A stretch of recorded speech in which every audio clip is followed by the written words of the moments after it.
Okay, so last time we ended the tutorial on installing WAMP server and getting it set up and running. So I've now got WAMP server up and running. The icon's green, which means everything's running as it should be. So now what we're going to do is we're going to install a Joomla installation. Now the first thing we need to do is get a folder open with our localhost directory. So for me that's WAMP and www. Now I mentioned previously that each folder within this www folder is its own website.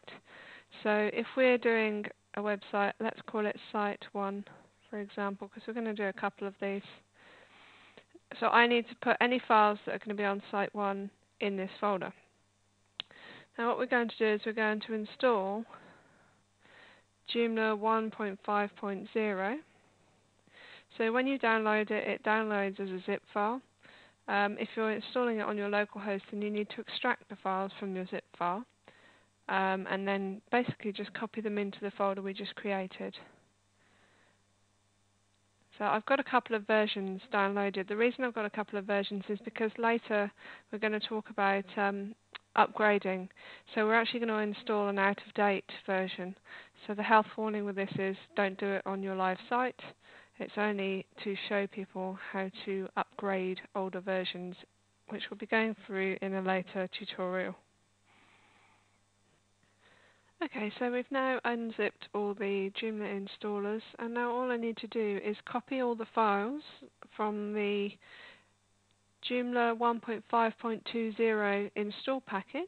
So I'll just use Control-C, right-click, and paste, or Control-V if you prefer to use that, and that's simply copying them from where I've downloaded and extracted them into the location where I'm going to be setting up my new site on my localhost server.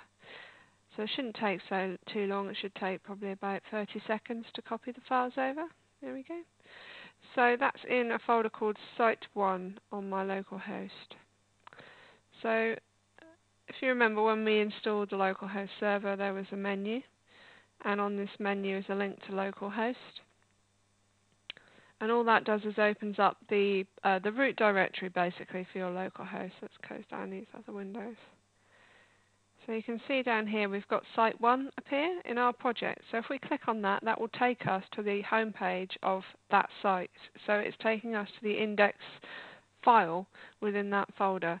And because we don't have a configuration.php file in that folder, Joomla will automatically look for the installation folder and direct you to index.php in the installation folder. So this is the first stage of the GUI, the graphical user interface, for installing Joomla. So we click on the next. If you want to do your installation in a different language, then you can choose a different language. Now this is like a pre-flight check. It's just checking that some of the important things that you need for Joomla to run are actually installed. Because if you go further than this stage, you're going to come into problems if any of these aren't installed or aren't at the appropriate level. Green means good, red means bad, and you can see that the only one that we've got an issue with is output buffering, and I'm not worried too much about that. When you're installing this on a live host, then there are a few things that might come up, but we'll go over those in a later tutorial. Okay. So we click the next button. We read the GPL license from top to bottom, of course. Okay, so now what we've got is we've got an option. We can go for MySQL or MySQL Improved. It doesn't really matter. A host name is where your database is located. When we're doing this on a local host server, our database is on the same machine as our website. The same physical server. So we can use localhost, which says it's on the same machine you fall. If you're deploying this onto your own servers or some hosting companies, they will host files on one server and databases on another. So you may need to put in an IP address into the host name section. But your host should tell you that if once you're setting things up. So we're going to go ahead and type localhost. Now, the username when you're doing a localhost installation by default is root, and there's no password. Now, obviously, you wouldn't keep it like this on a live environment, so this is a message of warning.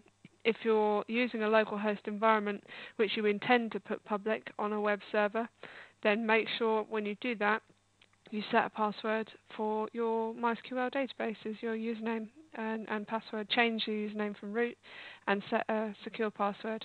If someone gets access into your database, then they've got access to your whole site, so it's very important. But for the moment, we'll leave that with root and no password. And for database name, well, we're going to call this site1, just so that we don't get confused between the different sites. Now, because we're doing this in a local host, usually it will just create the database for you if it doesn't exist, and it will create the username already exists. On a live host, you normally will need to actually manually create this database and create the user and assign the user permissions to that database. We'll cover this in a later tutorial where we talk about moving your site from a local host environment up to a live site. Now, under the advanced settings, there are some important things to bear in mind here. By default, this is set to back up any old tables it finds. So if it goes to install a Joomla installation in a database and it finds that there's already a Joomla installation, rather than delete the existing tables, which is what the first option does, so it will just drop them all, this one will attempt to rename all the old tables, so it will call them BAK_ and then leave the table name intact. So I'd always recommend, unless you've got very good reason, to leave that at backup old tables. And that is also the reason why you can't choose BAK for your table prefix, because obviously it's already being used. Table prefix is very important. If you leave it at JOS, everyone knows that Joomla tables have a prefix of JOS, Joomla open source, and it makes your site that little bit more insecure by using it. So we're going to go ahead and call this SI1. You can call it whatever you want. I wouldn't put a particularly long database prefix. 3 characters is usually fine, 4 if you're feeling adventurous. So we'll now go on to the next stage. And if your details are wrong, it will not let you progress to the next stage. So it actually connects to the database, makes that connection at this stage. Okay, so the FTP layer, this is a bit of a interesting one. Personally, I don't install it. I don't set up the FTP layer here. What the FTP layer is it's a way of working around issues with permissions and ownership on Linux-based systems. So if you're on a Windows-based system, you'll never need it anyway. Sometimes you may need it on a Linux system, but personally I tend to try it without. If it works without, groovy gravy. If it doesn't work without, then you can always set it directly in the configuration.php file anyway. So it's probably best to just leave it off and turn it on if you need it. And there are some advanced settings here where you need to set the host and the port and whether you want to save the FTP password and so forth. The way you'll know if this isn't working is you won't be able to install components, for example. You'll have problems with installing components, so the first thing is, well, I'll have a go and see if the FTP layer will resolve that problem for you. So we don't need that, so we'll go on to the next section. So this is where you say what your site's going to be called. So this is the site's title. Site 1, and we'll call it Joomla Training. Your email address. So this will become the email address for the site super administrator. And your password, I'll just do 123456, which you would never use in a live environment. Now, we've got some options down here. Install sample data. This will install basically all the data from the Joomla demo. So it's really great to get started, to get up and running. But once you are fairly accomplished with Joomla, it can be a pain in the bum because you've got to go through and delete it all afterwards. So it's up to you whether you install the sample data. If you're using a quick start installer, and we'll do another tutorial for that, then you do need to click install the sample data because that installs the sample data for the quick start. The second section is load a migration script. This is used if you are migrating from an old version of Joomla. And basically you would select this and you would then type in the prefix that your old table uses and the encoding. You would browse and find the migration script, or say you've already uploaded it, and tick to say if it's Joomla 1.0 and upload and execute, and that runs those SQL queries against your current database. So that's a whole another tutorial or 10 in itself in terms of migrating websites. So we'll go ahead for now and we'll install the sample data. If you actually try and go next without doing it, it does warn you and says no sample data or other data has been installed. So it's telling you you're installing a blank site and there's not going to be anything in it. Is that okay? We'll click cancel and we'll click install sample data, and it's really quick. It'll just say sample data installed. There we go. And we'll go to the next page. And it says, hooray, well done, Joomla's been installed. It says in really small font here, your username is admin. Okay, this is something that flummoxed me completely when I first installed Joomla. I thought, okay, well it asked me for a password and it asked me for my email address, but it didn't tell me what my username was. So it does here in very, very tiny print. So the default username is admin for Joomla.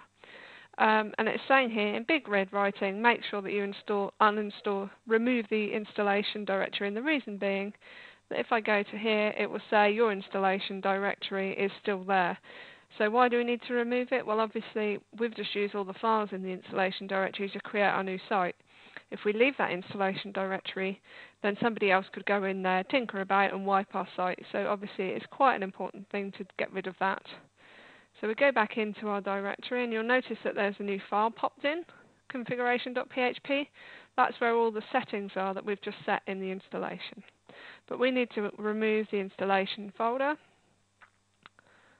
Okay, and so that will just delete that folder. And then if I go back to the home page, I should see a bright shiny new Joomla site. So there we go. That's all there is to installing your first Joomla site. If you wish to log into the administrator portal, you simply type /administrator on the back of the site, and incidentally, if there's a site that you think might be running Joomla, this is one way of finding out, and if they've not taken certain precautions, then you should be able to get to this area as well. So we'll go admin, my very insecure password, and we'll get into the administrator portal. So there we go. That's installing your first Joomla website on a localhost installation.